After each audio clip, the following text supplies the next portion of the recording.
students, as yesterday in our previous lecture we were doing 10th chapter, that is mensuration, but we'll skip that chapter now. जहाँ तक आपने notes बना लिए उसको वहीं तक रखिए. No need to leave pages. जहाँ तक आपके वो क्वेश्चंस हो गए हैं उसके इमीडिएट नेक्स्ट पेज से आप चैप्टर नंबर 11 स्टार्ट करोगे, because as I can check कि लीड पे आपका 11 चैप्टर स्टार्ट हुआ है. So I wanted to continue with the same all. Okay, so the chapter is algebra. What is the meaning of algebra? First of all, algebra में जब जैसे अभी तक आप पढ़ते आए हो मैथ्स में, हमारे पास 75 होता है, 99 होता है, 1, 7, 2000 नंबर्स की बात करते हैं हम मैथ्स में. बट इस बार हम अल्फ़ाबेट्स भी यूज़ करेंगे. जैसे 75 के साथ में A लग गया, इसके साथ B, इसके साथ M, कुछ भी. तो इस बार हम इन अल्फ़ाबेट्स को भी साथ में ज्वाइन करेंगे. इन अल्फ़ाबेट्स को हम बोलते हैं वेरिएबल्स. वेरिएबल्स में क्या होगा, जैसे मैंने एक नंबर लिखा है 2a+5, तो इसमें जो 2 और 5 है वो तो फिक्स्ड है, कांस्टेंट नंबर है. जो a है जिसको मैंने अल्फ़ाबेट लिखा है, ये इसे मैं वेरिएबल बोलूँगी. वेरिएबल का अगर आप मीनिंग सोचो तो it is very plus able. The number which can vary, which is able to vary, is called variable. तो वेरी का मतलब क्या होता है, चेंज. तो अब यहाँ पे a है, इसकी वैल्यू फिक्स नहीं है. मैं a की जगह चाहूँ तो 1 लिख लूँ, चाहूँ तो 2 लिख लूँ, 3 लिख लूँ, 4 लिख लूँ, 10, 100, what ever I want I can write. So इसकी वैल्यू जो है वो फिक्स नहीं है, वेरी होती है, इसलिए we call it as variable. Right. So now let's look at the question first of this 11.1. Find the rule which gives the number of matchsticks required to make the following matchstick patterns. आपने ये देखना है कि इस pattern को बनाने हमने एक लेटर लिखना है T, वो 2 मैचस्टिक से लिखा है. एक मैचस्टिक हमने यहाँ लगा दी, दूसरी मैचस्टिक हमने यहाँ लगा दी. ठीक है, तो ये 2 मैचस्टिक को जब मैंने जोड़ा तो मेरा T बन गया. तो अब आपने ऐसे से T बनाने हैं. ठीक है, ऐसे से पैटर्न्स और बनाने हैं. तो अगर 2 T बनाने होंगे तो आपके पास एक टी के लिए आपको 2 मैचस्टिक्स की ज़रूरत पड़ी, 2 टी के लिए आपको 4 मैचस्टिक्स की ज़रूरत पड़ेगी, मतलब 2 × 2. जब 3 टी बनाने होंगे तो आपको 2, 2, 2 मतलब 6 की ज़रूरत पड़ेगी, या आप कह सकते हो 2 × 3. जब 4 बनाने होंगे तो आपको 2 × 4 मैचस्टिक्स मतलब 8 मैचस्टिक्स चाहिए होंगी.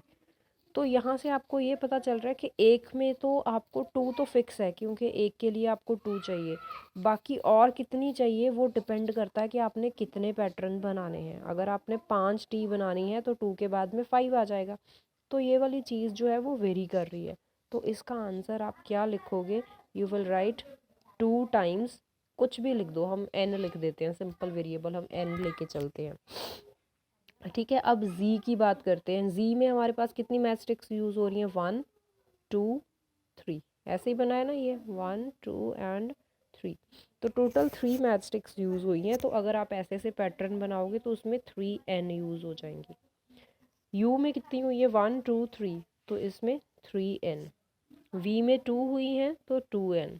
e में कितनी हुई है, 1, 2, 3, 4, 5, तो इट विल बी 5n. ठीक, एस में कितनी हुई है, 1, 2, 3, 4, 5, तो इट विल बी 5n. ए में कितनी हुई है, 1, 2, 3, 4, 5, 6, तो इसका आंसर 6n. बहुत ही सिंपल, हमने ऐसे वेरिएबल्स लगा देने हैं. यू कैन चेक कि मैंने इनके आंसर्स कैसे लिखने हैं आपने. Next question is, we already know the rule for the pattern L, C and F. हमें पता है, हमने यहाँ पे डिस्कस कर लिया है. L, C एंड F को नहीं करा है. ओके, बट ये कह रहे हैं कि L, C एंड F कैसे डलेगा. L ऐसे पढ़ेगा, आपको पता है. ठीक है, C कैसे चलेगा, C के लिए 3 चाहिए होंगी, F के लिए 1, 2, 3, या फिर अगर इन्होंने F को दूसरी तरह से लिखना हो 1, 2, 3, 4 भी हो सकती है. ठीक है, तो अब some of the letters from question 1 give us the same rule as that given by L. अब L का जो रूल है, L में कितनी चाहिए, हमें सिर्फ 2 चाहिए. तो आपने ऊपर वाले क्वेश्चन नंबर 1 से ढूंढना है कि कौन कौन से ऐसे लेटर्स हैं जिनका रूल वही है जो L वाला है. तो जिनमें 2 मैच स्टिक्स चाहिए होंगी उनका वही होगा। तो अभी हम चेक कर लेते हैं 2 मैच स्टिक कहाँ कहाँ चाहिए थी हमें। एक देखो टी में चाहिए 2, वी में, तो टी एंड वी का वही रूल है जो हमारा एल का है, तो वही हम लिख देंगे letter T and we has the same pattern true and Y, because दोनों में ही 2 मैच स्टिक्स चाहिए since 2 match sticks are used in these letters. बहुत इजी सिंपल सा क्वेश्चन है। नेक्स्ट है एक कैडेट है जो मार्च कर रहा है in parade. There are 5 cadets in a row, ठीक है, सॉरी एक कैडेट्स आर मार्चिंग, नॉट एक कैडेट। तो आपके पास ऐसे काफ़ी सारी रोज़ लगी हुई हैं, बनी हुई हैं, जिनमें कैडेट्स ने खड़े होना है। तो एक रो में 1 2 3 4 5 कैडेट है, तो नेक्स्ट में भी 5 होंगे, नेक्स्ट में भी 5 होंगे। अब ये कह रहे हैं कि आप रूल बताइए कि आपको नंबर ऑफ़ रोज़ फिक्स हैं कि कितनी है, वो आपको कितनी गिवन है n, ठीक है। तो 5 कैडेट एक रो में है, तो n रोज़ में कितने हो जाएंगे, number of rows 5, cadets in each row 5, तो टोटल कितने हो जाएंगे, दोनों को मल्टीप्लाई कर दो। जैसे आपको पता हो कि हमने ये 2 लाइंस लगाई, या मैं थोड़ा सा ज़्यादा चल पड़ती हूँ, मेरे पास 4 रोज़ हैं और चारों में 3-3 मेंबर्स हैं, तो इसको अगर प्लस करोगे कितने टोटल मेंबर हुए, 1 2 3 4 5 6 7 8 9 10 11 12 हुए।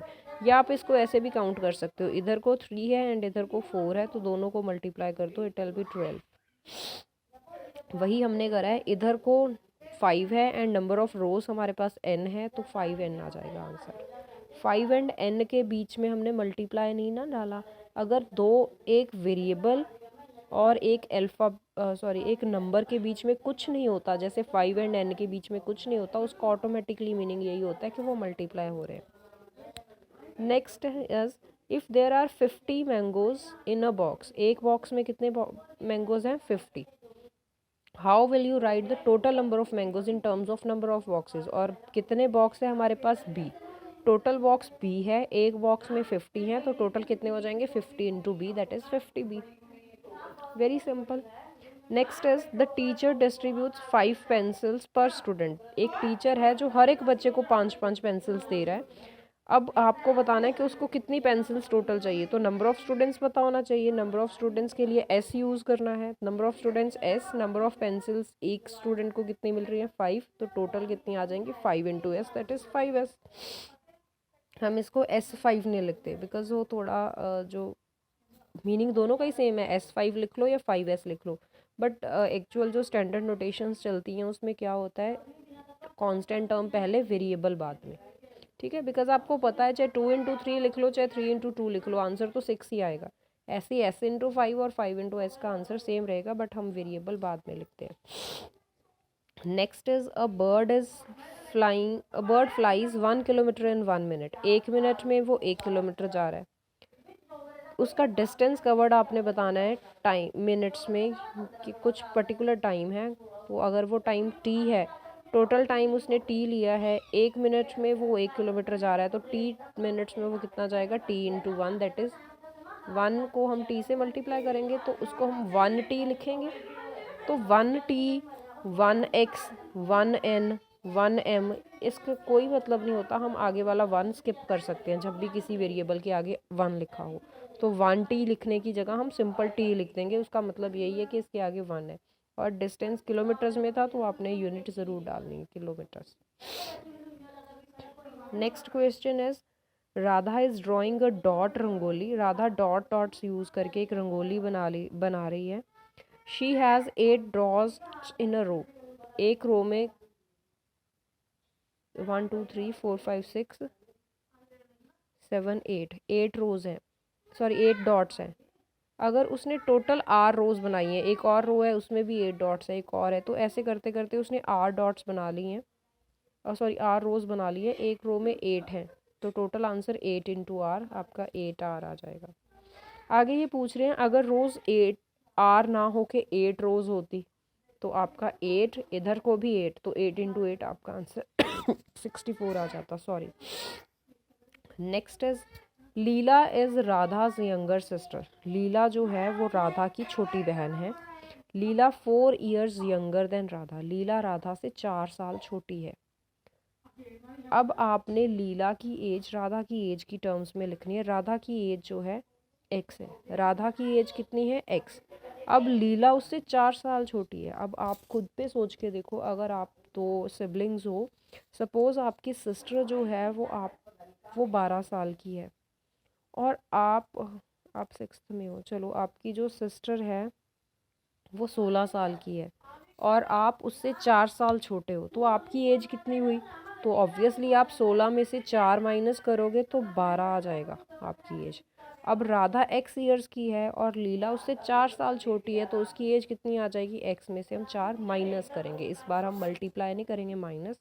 और ये एज की बात हो रही है तो पीछे ईयर्स आप ज़रूर डालोगे। क्लियर?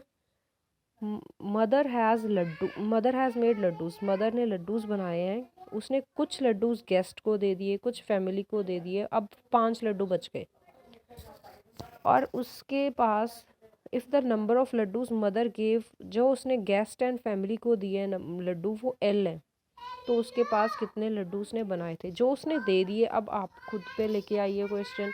आपके पास आपका बर्थडे था, आपके पास बहुत सारी टॉफ़ीज़ थी, ठीक। आपकी क्लास में 35 स्टूडेंट्स हैं, तो आपने 35 टॉफ़ीज़ बच्चों को दे दी, ठीक। आपके टीचर्स आते रहे, 5 टॉफ़ीज़ आपने उन टीचर्स को भी दे दी। तो अब आपके अच्छा नहीं, ठीक है, हाँ, आपने 5 टॉफ़ीज़ टीचर्स को भी दे दी। अब आपके पास सिर्फ 20 टॉफ़ीज़ बची हैं, तो आप बता सकते हो कि आपके पास टॉफ़ीज़ कितनी सी? 35 + 5 40 आपके पास टॉफ़ीज़ थी, है ना। तो उसके बाद आपके पास 20 बच गई, तो टोटल आप लेके कितनी आए थे? तो आप दोनों को प्लस कर दो, आप 60 लेके आए थे ऑब्वियसली। तो वही है कि आपके पास आपने जितनी किसी को दी हैं टॉफ़ीज़ वो हैं L, 5 आपके पास बच गई, तो आपके पास टोटल कितनी थी? L + 5, तो इतनी टॉफ़ीज़ आपके पास थी, ठीक। Next as oranges are to be transferred from large boxes into smaller box. एक बड़े बड़े बॉक्स है आपके पास जिसमें ऑरेंज फिल करे हुए हैं, ठीक है, बहुत बहुत सारे ऑरेंजेस इनमें भरे पड़े हैं। आपने क्या करना है, इनमें से ऑरेंजेस निकाल के छोटे छोटे बॉक्सेस में डालने हैं, ठीक। When a large box is emptied, the orange from it fill 2 smaller boxes and still 10 oranges remain outside. जब मैं एक बड़ा बॉक्स खाली करूँगी तो ये क्या करेगा, मेरे 2 छोटे बॉक्सेस को भर देगा और उसके बाद भी 10 बच जाएंगे मेरे पास पीछे। तो अब if the number of oranges in the small box is taken to be x, एक छोटे बॉक्स में x आ रहे हैं तो दूसरे में भी x आएंगे, तो आपने बताना है बड़े वाले बॉक्स में कितने थे। तो आप दोनों को प्लस कर दो और जो आपके 10 बच गए वो भी तो बड़े वाले बॉक्स से ही थे, आपने इसमें डाल दिए x क्योंकि इसमें x आ रहे हैं, इसमें डाल दिए x, तो और 10 बच गए तो वो भी इसी में से आए थे। तो x + 10 जो होगा वो आपका टोटल नंबर ऑफ ऑरेंजेस आ जाएगा। अब देखिए आपके पास x + x, जब कुछ भी नहीं लिखा आगे तो इसका मतलब क्या है, 1x + 1x, तो 1x + 1x कितना हो जाएगा? 2x। तो your answer will be 2x + 10। तो अब 2x + 10 करके आप इसको 12x नहीं करोगे, क्यों? क्योंकि आप सिर्फ उसी टर्म को किसी के साथ ऐड कर सकते हो जिसके पीछे x है, वो x वाली के साथ ही ऐड होगा, जिसके पीछे x नहीं है उसके साथ नहीं हो सकता। So this will be your answer. ये आपके लिए है कुछ 11th क्वेश्चन जो आपने एज एन एक्सरसाइज करना है। सो आपने ये पैटर्न को ऑब्जर्व करना है कि किस में कितनी स्टिक्स यूज़ हुई हैं। I will show you the answer, आप समझ के अगर कर पाओ तो, but I will not explain it, right. So that's it, this is 11.1. complete down it in your notebooks, then tomorrow we'll continue with the next exercise. Thank you.